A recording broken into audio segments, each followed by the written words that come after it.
Bonjour à tous. Alors, nous nous retrouvons pour un nouvel enseignement.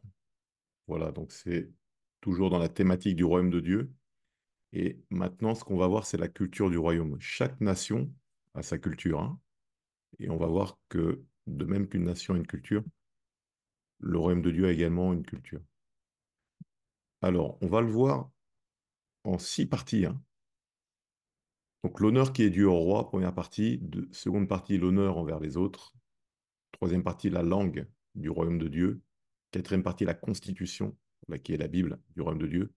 Cinquième partie, le code de conduite.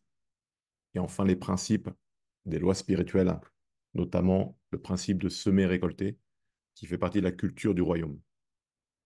Voilà, donc, en intro, ce qu'on peut dire, c'est qu'un individu se définit par sa personnalité et une nation par sa culture. Donc, la construction de la personnalité, voilà, dépend largement de l'environnement familial, de l'éducation, de l'instruction, des croyances, selon que la personne ait grandi dans une famille dans laquelle il y avait des croyances religieuses ou pas, des amis, hein, des fréquentations. Voilà, vous savez qu'au collège et au lycée, les camarades influencent beaucoup. Le milieu professionnel, le niveau scolaire, la culture de la nation dans laquelle la personne a grandi, etc. Voilà, je pourrais rajouter d'autres éléments. Donc, tous ces éléments contribuent à construire la personnalité d'un individu. Voilà. Une nation, c'est le même principe. Il y a la culture. Voilà, on connaît la culture française, ce qui, ce qui définit notamment la France. Voilà, c'est le pays de la liberté d'expression. Voilà, je serre un petit peu les lèvres là. Voilà, qui est un petit peu en défaut aujourd'hui.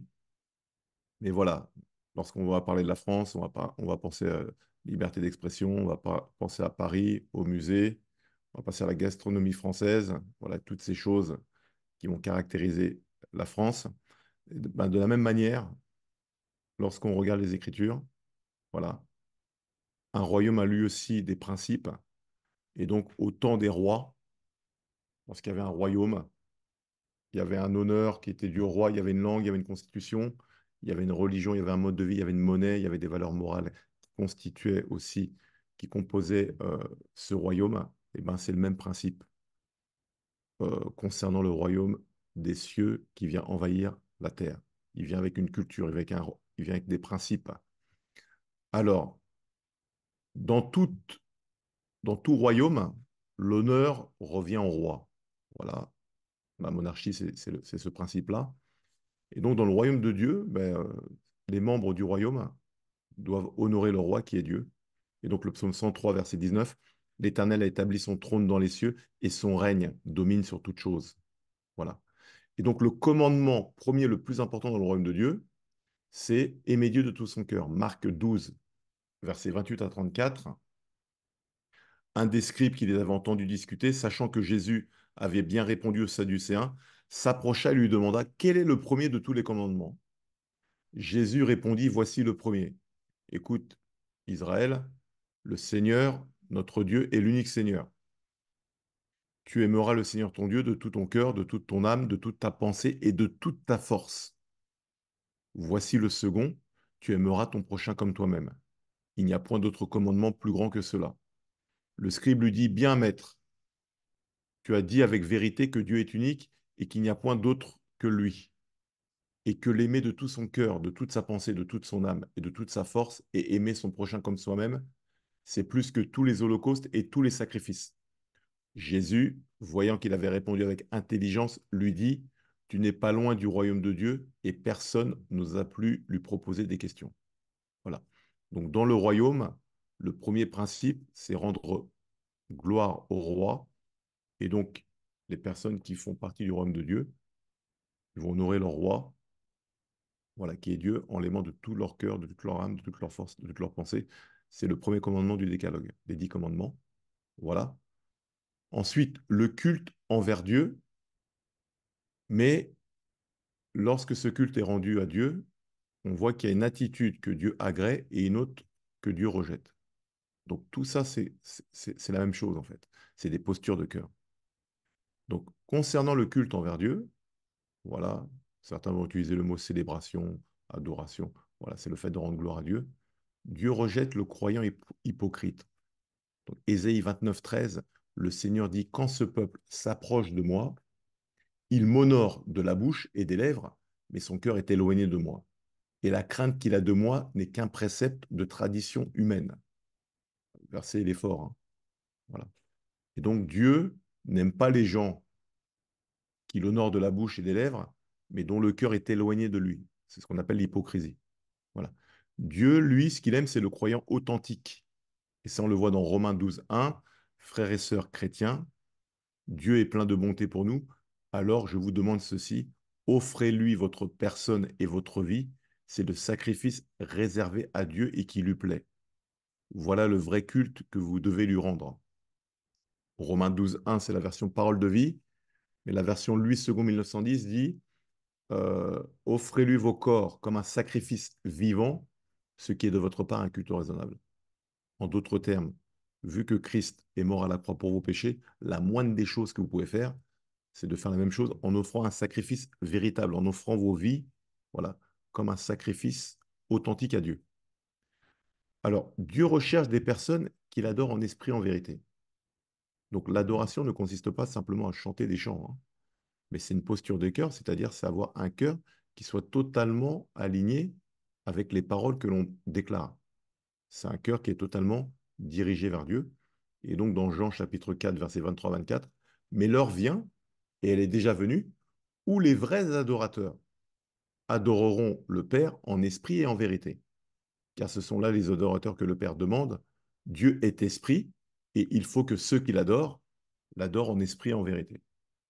Donc, ce qui qualifie une personne comme étant un authentique adorateur, c'est quelqu'un qui adore en esprit, c'est-à-dire avec son esprit, de tout son cœur, et en vérité, c'est-à-dire sans fausseté, en étant authentique.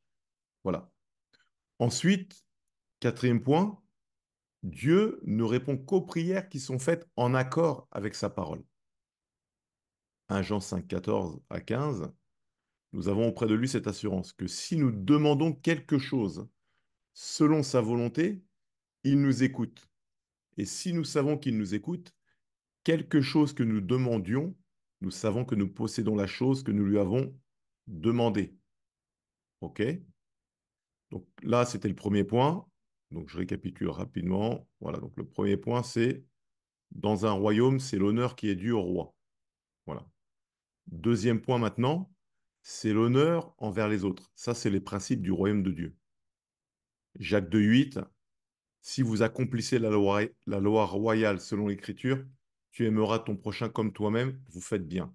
Donc, les Écritures nous disent que la loi royale, donc la loi principale, c'est d'aimer son prochain comme soi-même. Et je l'ai déjà dit à plusieurs reprises, lorsque, enfin, si chacun aimait son prochain comme soi-même, bon, ben, il n'y a plus de policiers, il n'y a plus de prison, il n'y a plus de vigiles. Voilà. Les tribunaux sont quasiment vides, pour ainsi dire, ils sont peut-être même fermés. Voilà. Simplement parce que chacun respecte l'autre, en fait. Donc, dans le royaume de Dieu, premier principe, tu aimeras le Seigneur ton Dieu de tout ton cœur, de toute ton âme, de toute ta force et de toute ta pensée. Voilà. Alors que certains, c'est qu'ils vont aimer leur club de foot de tout leur cœur, ils vont aimer l'argent de tout leur cœur, voilà, parce que chacun a un Dieu, hein. Donc maintenant, c'est à nous de choisir. Est-ce qu'on adore le véritable Dieu ou est-ce qu'on va adorer un Dieu matériel, voilà, quelque chose de périssable. Voilà. Ensuite, deuxième principe, c'est l'honneur envers les autres, c'est d'aimer son prochain comme soi-même. C'est le second commandement le plus important dans le royaume de Dieu. Voilà. Et donc, dans Romains chapitre 13, versets 8 à 10, ne devez rien à personne si ce n'est de vous aimer les uns les autres. Car celui qui aime les autres a accompli la loi. En effet, les commandements, tu ne commettras point d'adultère, tu ne tueras point, tu ne déroberas point, tu ne convoiteras point, et ce qu'il peut encore y avoir se résume dans cette parole. Tu aimeras ton prochain comme toi-même. L'amour ne fait point de mal au prochain. L'amour est donc l'accomplissement de la loi. Voilà. Ensuite, l'humilité, c'est la marque d'un caractère éprouvé. Donc pour pouvoir aimer son prochain, il faut faire preuve d'humilité. Jacques chapitre 4, verset 6, Dieu résiste aux orgueilleux mais fait grâce aux humbles. Philippiens chapitre 2, versets 3 et 8, ne faites rien par esprit de rivalité ou par désir d'une gloire sans valeur, mais avec humilité, considérez les autres comme supérieurs à vous-même. Que chacun de vous, au lieu de regarder à ses propres intérêts, regarde aussi à ceux des autres. Que votre attitude soit identique à celle de Jésus-Christ. Lui qui est de condition divine, il n'a pas regardé son égalité avec Dieu comme un butin à préserver, mais il s'est dépouillé lui-même en prenant une condition de serviteur, en devenant semblable aux êtres humains, reconnu comme un simple homme, il s'est humilié lui-même en faisant preuve d'obéissance jusqu'à la mort, même la mort sur la croix. Philippiens chapitre 2, versets 3 et 8. Donc l'humilité, voilà, c'est la marque d'un caractère éprouvé. Troisième point, dans le royaume, voilà, c'est savoir s'entourer des bonnes personnes. C'est les principes du royaume là. Ne vous y trompez pas, les mauvaises compagnies corrompent les bonnes mœurs. 1 Corinthiens chapitre 15 verset 33. Voilà. Celui qui fréquente les sages devient sage, mais celui qui se plaît avec les insensés s'en trouve mal. Proverbe chapitre 13 verset 20. Et heureux l'homme qui ne suit pas le conseil des méchants, qui ne s'arrête pas sur la voie des pécheurs et ne s'assied pas en compagnie des moqueurs. Psaume chapitre 1 verset 1. OK? Quatrième point, voilà, lorsqu'on est dans le royaume, c'est ce qu'on appelle la charité, l'amour pour son prochain, c'est prendre soin des autres, des plus démunis. Et donc ça, c'est Jésus qui le dit dans Matthieu chapitre 25, versets 35 à 40, alors qu'il s'adresse voilà, à ses disciples. Il dit, car j'ai eu faim et vous m'avez donné à manger. J'ai eu soif et vous m'avez donné à boire. J'étais étranger et vous m'avez recueilli. J'étais nu et vous m'avez vêtu. J'étais malade et vous m'avez visité. J'étais en prison et vous êtes venus vers moi. Les justes lui répondront, Seigneur, quand avons-nous vu avoir faim et t'avons-nous donné à manger? Ou avoir soif et t'avons-nous donné à boire? Quand avons-nous vu étranger et t'avons-nous recueilli ou nu et t'avons-nous vêtu? Quand avons-nous vu malade ou en prison et sommes-nous allés vers toi? Et le roi leur répondra, je vous le dis en vérité, toutes les fois que vous avez fait ces choses à l'un de ces plus petits de mes frères, c'est à moi que vous les avez faites. Matthieu, chapitre 25, versets 35 à 40. Voilà. Ce passage, il est fort, hein. Il n'y a rien à rajouter, tout est dit, hein. Voilà. Et donc, prendre soin des siens, 1 Timothée, chapitre 5, verset 8, si quelqu'un n'a pas soin des siens, et principalement de ceux de la famille, il a renié la foi, il est pire qu'un infidèle. Donc, dans le royaume, Dieu nous demande d'aimer notre prochain comme nous-mêmes, et ça se décline par le fait de prendre soin de ses proches, par le fait de prendre soin de plus démunis, par le fait d'aimer son prochain comme soi-même, d'être humble, voilà, de voir l'autre comme étant supérieur à nous. Voilà, ce sont des principes, en fait, du royaume de Dieu. Voilà. Enfin, se mettre au service des autres. Matthieu chapitre 20, versets 26 à 28. Il n'en sera pas de même au milieu de vous, mais quiconque veut être grand parmi vous, qu'il soit votre serviteur. Et quiconque veut être le premier parmi vous, qu'il soit votre esclave. C'est ainsi que le Fils de l'homme est venu non pour être servi, mais pour servir et donner sa vie comme la rançon de plusieurs. Voilà. Et Jean chapitre 13, versets 5 à 7. Ensuite, donc il c'est Jésus, versa de l'eau dans un bassin et il se mit à laver les pieds des disciples et à les essuyer avec le linge dont il était saint. Il vint donc à Simon-Pierre et Pierre lui dit, toi, Seigneur, tu me laves les pieds? Jésus lui répondit, ce que je fais, tu ne le comprends pas maintenant, mais tu le comprendras bientôt. Donc Jésus a dit, je suis venu non pour être servi, mais pour servir. Voilà. Donc c'est le roi qui s'est mis à la position de serviteur. Il a vu les hommes comme étant supérieurs à lui-même, bien que lui-même soit roi. Et donc, lorsqu'on veut vivre selon les principes du royaume, c'est se mettre au service des autres. Voilà. Alors, troisième point. Donc, on a vu en premier, dans le royaume, c'est un, honorer le roi du royaume. OK? Deuxième principe, c'est honorer les membres du royaume. Donc, c'est aimer son prochain comme soi-même. Troisième point, chaque nation se définit par sa langue. La France, c'est le français. États-Unis, c'est l'anglais. Voilà. L'Espagne, c'est l'espagnol. Et donc, le royaume de Dieu a lui aussi un langage, une manière de parler, de communiquer, d'échanger. Alors, Proverbe, chapitre 18, verset 21, les paroles peuvent vous donner la vie ou la mort. Celui qui aime parler doit accepter les conséquences. Donc, c'est de comprendre que la vie et la mort sont au pouvoir de la langue. Voilà. Et donc, il y a un scientifique japonais qui a fait une expérience, je pense que vous en avez entendu parler, c'est qu'il a mis du riz dans des bocaux et chaque jour, voilà, il allait sur un certain bocal, il allait déclarer des paroles positives et sur un autre, il allait déclarer des paroles négatives. Et bien, sur le bocal où il a déclaré des paroles négatives, le riz a noirci, voilà. Et sur le bocal où il a déclaré des paroles positives, et ben, le riz a pris de l'ampleur, en fait. Voilà. Donc, à travers cette expérience, ça vient simplement illustrer ce que dit l'Écriture depuis plus de 2000 ans, c'est que la vie et la mort sont au pouvoir de la langue. Voilà. Donc, des parents qui vont donner des paroles positives à leur enfant vont contribuer à son développement, à sa croissance, voilà, à son identité, à son bien-être. En revanche, des parents qui vont sans cesse asséner des paroles négatives, voilà, vont le rabaisser, ça produit progressivement la mort en lui, le rejet, le mal-être. Voilà. Alors, le langage spirituel dans le royaume de Dieu. Donc, le langage spirituel, déjà, on sait qu'il y a le parler en langue, hein. Voilà. 1 Corinthiens chapitre 14, versets 2 à 4. Donc, le parler en langue, c'est le signe des personnes qui sont baptisées du Saint-Esprit. Ça, on le voit dans Acte 2, le jour de la Pentecôte. Le Saint-Esprit descendit sur les 120 dans la chambre haute. Voilà. Tout à coup, il y eut, comme le bruit d'un vent violent, des langues de feu se séparèrent et se posèrent sur chacune des personnes qui étaient présentes, et ils se mirent à parler en d'autres langues. Donc ça, c'est le parler en langue. Voilà. La particularité, c'est que dans la chambre haute, ils ont parlé de nouvelles langues qui étaient intelligibles. Donc il y a ce principe de langue, c'est ce qu'on appelle les langues intelligibles. Voilà.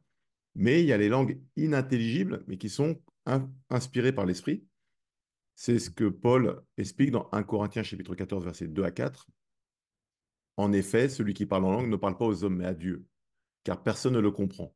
Et c'est en esprit qu'il dit des mystères. Donc le parler en langue, c'est le fait de parler en esprit des mystères qui sont dirigés vers Dieu. Voilà. Verset 3, celui qui prophétise, au contraire, parle aux hommes, les édifie, les exhorte, les console. Celui qui parle en langue s'édifie lui-même. Celui qui prophétise édifie l'Église. Voilà. Donc, premier élément, dans le royaume de Dieu, il y a un langage qui s'appelle le parler en langue. Voilà. Qui n'est pas intelligible pour les personnes qui sont autour de nous, mais qui est intelligible pour Dieu parce que c'est le Saint-Esprit qui inspire un langage et c'est des mystères qui s'adressent à Dieu. Voilà. Deuxième point, c'est la prophétie sous l'inspiration du Saint-Esprit. Donc, en revanche, la prophétie, c'est un langage inspiré du Saint-Esprit, mais qui, lui, est intelligible et qui sert maintenant à édifier l'autre. Voilà. Donc, dans 2 Pierre, chapitre 1, versets 20 à 21, sachez avant tout qu'aucune prophétie de l'Écriture n'est une affaire d'interprétation personnelle, car ce n'est jamais par une volonté d'homme qu'une prophétie a été apportée, mais c'est poussé par le Saint-Esprit que des hommes ont parlé de la part de Dieu. Voilà. Donc, premier langage dans le royaume de Dieu, le parler en langue. Deuxième, la prophétie. Troisième type de langage, c'est la révélation. Donc, qu'est-ce que la révélation? C'est la révélation des choses cachées par le Saint-Esprit. C'est le fait d'enlever le voile sur des mystères spirituels. Donc, 1 Corinthiens, chapitre 2, versets 12 à 13. Or, nous n'avons pas reçu l'esprit du monde. Donc, on voit qu'en fait, dans le monde, il y a un esprit, hein. Voilà, je ne vais pas développer là-dessus, mais c'est important de noter ce point. Mais l'Esprit qui vient de Dieu, afin que nous connaissions les choses que Dieu nous a données par sa grâce. Et nous en parlons non avec des discours qu'enseigne la sagesse humaine, mais avec ceux qu'enseigne l'Esprit, employant un langage spirituel pour les choses spirituelles. On comprend qu'il y a un langage spirituel pour décrire les choses spirituelles. Ce langage spirituel, c'est le langage de la révélation. C'est lorsque le Saint-Esprit vient dévoiler des mystères spirituels. Et donc, pour les expliquer, on est obligé d'employer un langage spirituel. Voilà. Ensuite, dans le royaume de Dieu, il faut prêter attention à la manière de s'exprimer. Voilà. C'est un des principes du royaume de Dieu. C'est-à-dire qu'il faut savoir maîtriser sa langue. Parce qu'on l'a vu en introduction, la vie et la mort sont au pouvoir de la langue. Mais Jacques, l'apôtre Jacques, il nous dit quelque chose de vraiment intéressant concernant la langue. C'est dans Jacques chapitre 3, versets 8 à 12. Donc j'ai mis la version Sommer parce qu'elle est très bien traduite. Mais la langue, aucun homme ne peut la dompter. C'est un fléau impossible à maîtriser. Elle est pleine d'un venin mortel. Wow. Nous nous en servons pour louer le Seigneur notre Père et nous nous en servons aussi pour maudire les hommes pourtant créés pour être ceux qui lui ressemblent. De la même bouche sortent bénédiction et malédiction. Mes frères, il ne faut pas qu'il en soit ainsi. Avez-vous déjà vu de l'eau douce et de l'eau salée jaillir d'une même source, par la même ouverture? Un figuier, mes frères, peut-il porter des olives ou une vigne des figues? Une source salée ne peut, ne peut, ne peut pas non plus donner de l'eau douce. Voilà. Donc l'importance de savoir maîtriser sa langue. Deuxième point, nos paroles révèlent ce qu'il y a dans notre cœur. Matthieu chapitre 12, versets 33 à 37. Considérez ou bien que l'arbre est bon et que son fruit est bon, ou bien que l'arbre est mauvais et que son fruit est mauvais, car c'est à son fruit que l'on reconnaît l'arbre. Wow. C'est Jésus qui parle là. Espèce de vipère. Comment pouvez-vous tenir des propos qui soient bons alors que vous êtes mauvais? Car ce qu'on dit vient de ce qui remplit le cœur. L'homme qui est bon tire de bonnes choses du bon trésor qui est en lui. Mais l'homme qui est mauvais tire de mauvaises choses du mauvais trésor qui est en lui. Or, je vous le déclare, au jour du jugement, les hommes rendront compte de toute parole sans fondement qu'ils auront prononcée. En effet, c'est en fonction de tes propres paroles que tu seras déclaré juste ou que tu seras condamné. Donc nos paroles révèlent ce qu'il y a dans notre cœur. Voilà. Et donc, il est important de déclarer des paroles de vie. Donc les personnes qui sont nées de nouveau, qui sont dans le royaume de Dieu, doivent avoir un langage qui correspond au royaume. Voilà. Quelqu'un qui est en France parle français. Par contre, s'il va aux États-Unis, il sera obligé de parler anglais. Voilà. Donc, quelqu'un qui est dans le royaume, voilà, son langage correspond au royaume. Et donc, il est important de déclarer des paroles de vie, de ne pas maudire l'autre. Parce que si on maudit l'autre, on vient déclarer la mort sur lui. Malédiction, c'est mal dire. Voilà. Bénédiction, c'est bien dire. Alors, Proverbe 15,4. La langue douce est un arbre de vie, mais la langue perverse brise l'âme. Colossiens 4,6. Que votre parole soit toujours accompagnée de grâce, assaisonnée de sel, afin que vous sachiez comment il faut répondre à chacun. Éphésiens 4,29. Qu'il ne sorte de votre bouche aucune parole mauvaise, mais s'il y a lieu, quelques bonnes paroles qui servent à l'édification et communiquent une grâce à ceux qui l'entendent. Et enfin, psaume 37,30, la bouche du juste annonce la sagesse et sa langue proclame la justice. Voilà. Donc, notre langage nous rend apte ou pas à parler au nom de Dieu. C'est en fonction de la manière dont on va s'exprimer que Dieu va nous utiliser pour parler en son nom.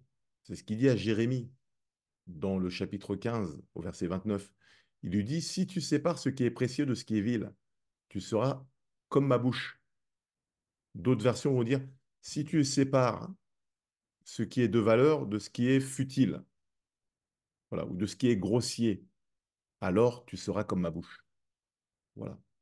Donc, les personnes qui ont un appel prophétique, voilà, vous savez qu'ils sont même appelés à enseigner, à prêcher la parole. Plus ils vont prêter attention à leurs propos, et plus Dieu va pouvoir les utiliser maintenant pour pouvoir édifier les personnes et pour pouvoir parler à travers eux. Voilà. C'est ce qu'il a dit à Moïse, hein. Avant d'aller voir Pharaon. Il lui a dit, tu seras comme ma bouche devant Pharaon. Voilà.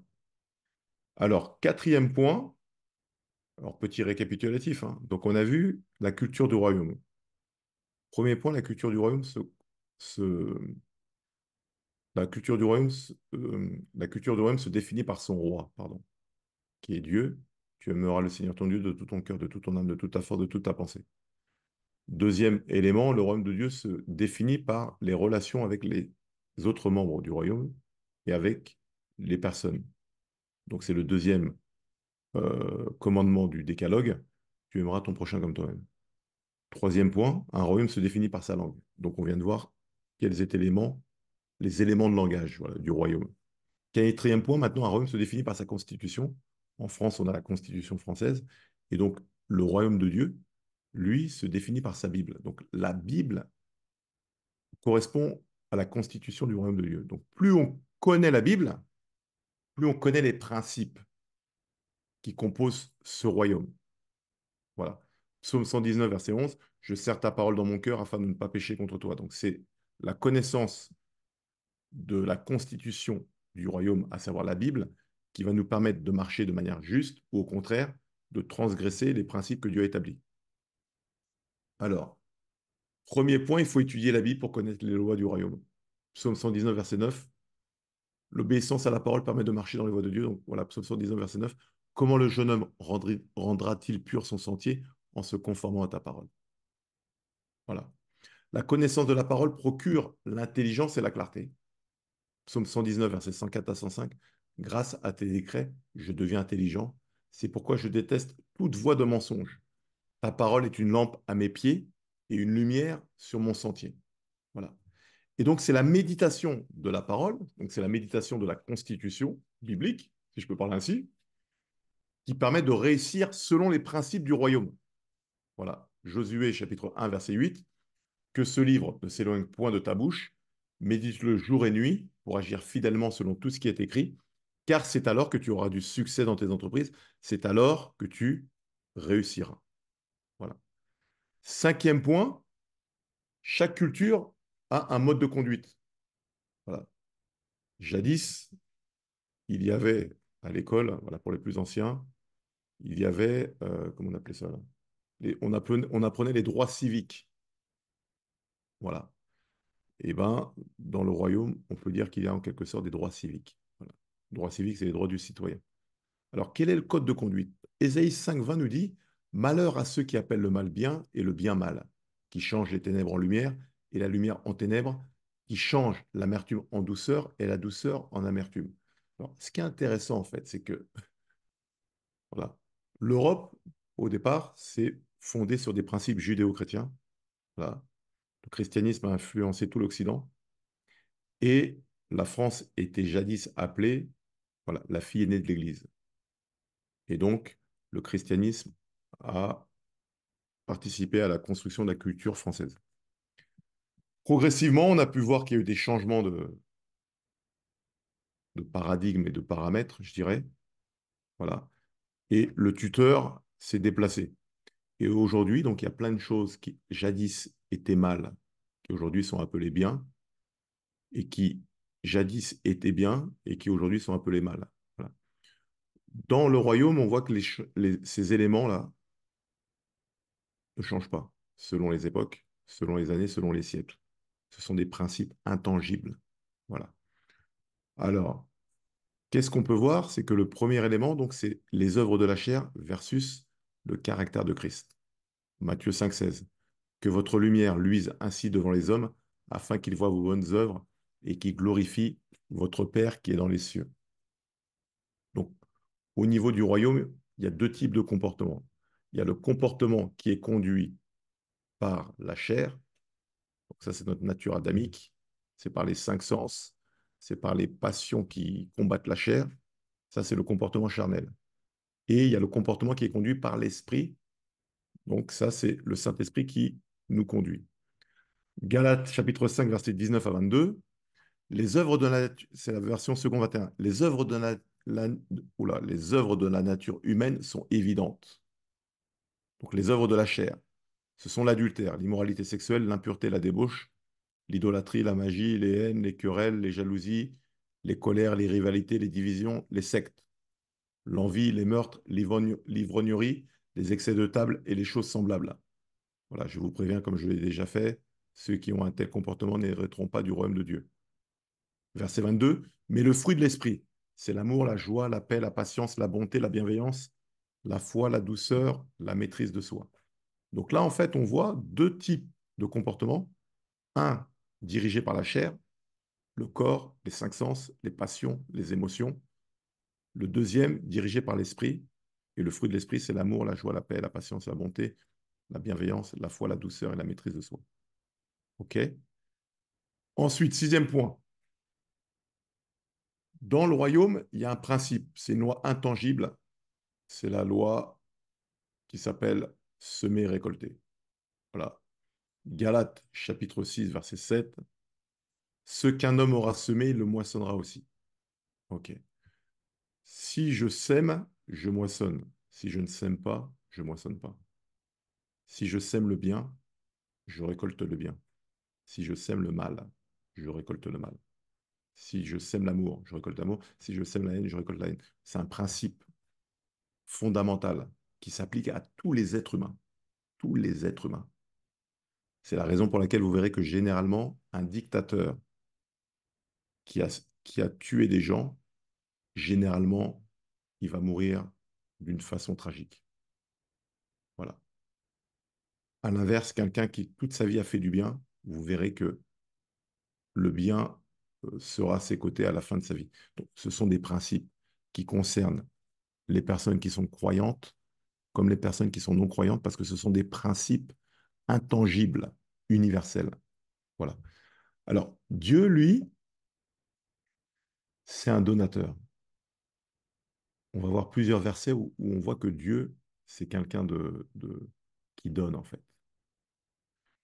Jean 3,16, car Dieu a tant aimé le monde qu'il a donné son Fils unique afin que quiconque croit en lui ne périsse point mais qu'il ait la vie éternelle.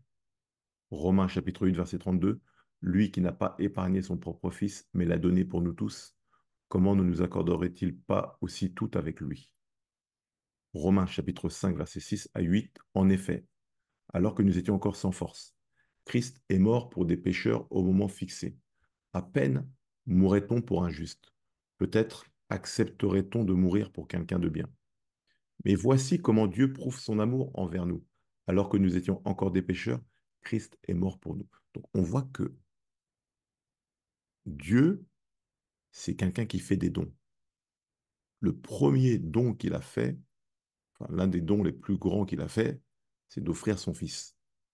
Voilà. On va comprendre pourquoi cet élément est important.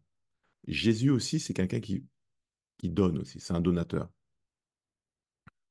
Le Père a donné le Fils, mais Jésus s'est donné volontairement aux hommes. Voilà, personne ne lui a ôté sa vie, c'est lui qui l'a donné volontairement. Ça, on le voit dans... Ah, j'ai oublié de mettre la référence. Ok, je la mettrai dans le document. Normalement, c'est dans Hébreu, hein. Mais celui qui a été abaissé pour un peu de temps au-dessous des anges, Jésus, nous le voyons couronné de gloire et d'honneur à cause de la mort qu'il a soufferte, afin que, par la grâce de Dieu, il souffrit la mort pour tous. Il convenait en effet que celui pour qui et par qui sont toutes choses, et qui voulait conduire à la gloire beaucoup de fils, éleva à la perfection par les souffrances le prince de leur salut. Car celui qui sanctifie et ceux qui sont sanctifiés sont tous issus d'un seul. C'est pourquoi il n'a pas honte de les appeler frères. Lorsqu'il dit, j'annoncerai ton nom à mes frères, je te célébrerai au milieu de l'assemblée. Et encore, je me confierai en toi, et encore, me voici, moi et les enfants que tu m'as donnés. Donc Jésus s'est volontairement abaissé au-dessus des anges, premier élément.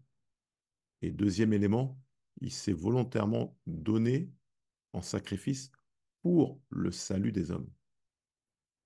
OK? Ça, on le voit aussi notamment dans Jean chapitre 10, versets 17 à 18.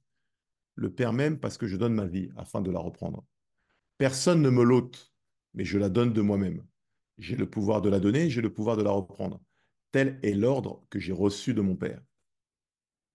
Jean chapitre 10, versets 17 à 18. Alors, comme le Père est un donateur, comme le Fils est un donateur, et ben, le croyant né de nouveau, qui est dans le royaume de Dieu, il se doit d'être un donateur, simplement. Voilà. Et donc, ce que l'on sème, on le récolte, c'est ce qu'on a vu tout à l'heure, Mais la récolte dépend de la semence. OK? Alors, Ecclésiaste 11:1, jette ton pain à la surface de l'eau, car avec le temps, tu le retrouveras. 2 Corinthiens chapitre 9, verset 6, sachez-le, celui qui sème peu moissonnera peu, et celui qui sème abondamment moissonnera abondamment. Luc 6:38, donnez aux autres et Dieu vous donnera. C'est intéressant ça. On donne aux autres et c'est Dieu qui nous donne. Pourquoi? Parce que c'est un principe. Donc on peut donner à quelqu'un et c'est pas cette personne qui va nous donner. C'est Dieu qui va nous donner, soit directement, soit en utilisant une tierce personne à qui on n'a pas donné, mais qui va nous donner ce qu'on a donné, voire peut-être même plus. Parce que ce sont des principes. Voilà, ce sont des principes. C'est pour ça que dans plein de livres de développement personnel, il y a des principes bibliques parce que ce sont des principes universels, intangibles. Voilà. Mais plein de ces principes viennent de la Bible. Alors, Luc 6:38, donnez aux autres et Dieu vous donnera. On versera dans la grande poche de votre vêtement une bonne mesure, bien serrée et secouée, débordante. Dieu mesurera ses dons envers vous avec la mesure même que vous employez pour les autres. Wow. Donc, si je paraphrase, Dieu nous donnera l'équivalent de ce que l'on donne aux autres. C'est ce que ça veut dire. Voilà. Alors, le croyant doit être un bon investisseur, hein. Donc, déjà, on a vu que comme le Père est un donateur, que le Fils est un donateur, le croyant né de nouveau doit aussi être un donateur. Maintenant, il faut investir au bon endroit. Donc, je ne parle pas du Bitcoin et je ne parle pas des actions, voilà, qui aujourd'hui, bref, il y a des entreprises qui jadis, voilà, on avait l'action qui était à 80 euros. Aujourd'hui, il y a des actions qui sont à 10, 15 euros, hein. Vous voyez? Donc ça, aller investir toutes ses économies dans des actions, voilà, ou dans des assurances-vie. On a vu avec la crise de 2028, avec les subprimes, on a vu aux États-Unis des gens qui ont perdu toute leur retraite qu'ils avaient investi dans les subprimes. Voilà. Donc ça, ce n'était pas des bons investissements. Mais la Bible nous parle d'un endroit où il faut investir. Voilà. Le croyant doit être un bon investisseur. Ça, on le voit dans Matthieu chapitre 6, versets 19 à 21. Ne vous amassez pas des trésors sur la terre. Ah, pourquoi? Où les mythes et la rouille détruisent et où les voleurs percent les murs pour voler. Ok, alors où est-ce qu'il faut le mettre? Mais amassez-vous des trésors dans le ciel, où les mythes et la rouille ne détruisent pas et où les voleurs ne peuvent pas percer les murs ni voler. En effet, là où est ton trésor, là aussi sera ton cœur. Ok? Alors vous allez me dire, mais où est-ce qu'il faut investir? Ben, on comprend, au vu de ce qu'on a vu juste avant, que l'on sème ce que l'on récolte. Voilà. Mais quand on sème, c'est Dieu qui nous rétribue. Donc si on sème en faisant du bien aux autres, en prenant soin des autres, il y a le verset qui dit, si vous donnez ce verre d'eau à un plus petit, c'est à moi que vous l'avez donné. Donc en fait, c'est comprendre les principes pour investir son énergie, voilà, et son argent au bon endroit. Voilà. Non pas avec un esprit calculateur, mais en connaissant les principes du royaume. Voilà, c'est simple, hein. Voilà. C'est quand vous achetez un appareil, vous avez la notice pour que l'appareil fonctionne convenablement. Quand vous connaissez les principes du royaume, vous savez où vous devez concentrer votre énergie et où vous devez focaliser votre attention et votre cœur, puisque là, on voit dans Matthieu chapitre 6, verset 21, là où est ton trésor, là aussi sera ton cœur, hein. Voilà. Et la Bible dit que nul ne peut servir de maître, hein. Ou il servira Dieu, ou il servira Mammon, hein. Voilà. Donc, c'est comprendre les principes. Et donc, l'un des bons placements, c'est investir dans ce qui contribue à l'avancement et à l'extension du royaume. En l'occurrence, c'est la maison de Dieu. Malachie chapitre 3 verset 10. Apportez à la maison du trésor toutes les dîmes, afin qu'il y ait de la nourriture dans ma maison. Mettez-moi de la sorte à l'épreuve, dit l'Éternel des armées, et vous verrez si je n'ouvre pas pour vous les écluses de cieux, si je ne répands pas sur vous la bénédiction en abondance. On comprend à travers ce passage que lorsque quelqu'un investit dans la maison de Dieu, voilà, ça peut être L'Église, ça peut être un ministère qui aide les plus démunis, des gens qui sont dans la rue, les femmes mères célibataires qui n'ont pas de logement. Voilà. Dès lors que c'est un investissement dans la maison de Dieu, dans un ministère qui fonctionne selon les principes de Dieu, Dieu dit, les écluses sont ouvertes au-dessus de vous, il fait tomber la pluie, la bénédiction, en abondance. Voilà. Et donc Dieu n'est redevable de personne, hein. Il le dit dans Job 40, 11. De qui suis-je le débiteur? Je le paierai, sous le ciel, tout m'appartient. En d'autres termes, dès lors qu'on investit au bon endroit, Dieu se charge de nous rétribuer et de nous donner avec les intérêts. Voilà, donc en conclusion, qu'est-ce qu'on peut dire? Donc cet enseignement, je rappelle le titre, hein, c'est la culture du royaume. Donc chaque nation a une culture, et jadis, du temps de la monarchie, il y avait un roi, et donc il y avait également une culture. Donc cette culture, on a vu plusieurs principes. On a vu que le royaume des cieux, c'est avant tout, voilà, a une culture et que du coup, on n'est pas dans une religion, en fait. Voilà, j'insiste là-dessus parce que les gens n'aiment pas la religion, mais tout le monde aspire à vivre heureux. Et lorsque tu vois les principes du royaume, tu te rends compte, en fait, que ce sont des principes auxquels tout le monde aspire. Tout le monde aspire à ces principes, en fait.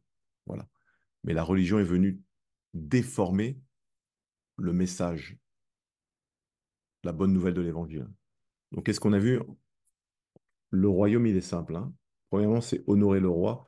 Tu aimeras le Seigneur ton Dieu de tout ton cœur, de toute ton âme, de toute ta force, de toute ta pensée, de tout ton être. Deuxième point, aimer les autres. Tu aimeras ton prochain comme toi-même. Troisième point, c'est le langage du royaume. Voilà. Chaque royaume se caractérise par son langage. On a vu que la vie et la mort sont au pouvoir de la langue. Voilà. On a vu que la langue, c'était un petit instrument qui pouvait produire un grand feu, qu'il faut savoir maîtriser sa langue. On a vu que les personnes qui sont baptisées du Saint-Esprit vont prier en langue. Ce sont des mystères qui vont donner à Dieu. Voilà. Donc, le royaume se caractérise aussi par une langue. OK? Quatrième point, voilà, on a vu le comportement. Le royaume, c'est avoir un comportement juste. C'est marcher selon les principes de Dieu. Ça, c'était le quatrième point. Voilà. Le cinquième point, je ne me rappelle même plus, le cinquième point, c'était voilà, le code de conduite. Et sixième point, voilà, c'est ça, semer et récolter, c'est savoir investir au bon endroit. Voilà, c'est la fin de notre enseignement. On se retrouve très bientôt. Bonne fin d'après-midi à vous.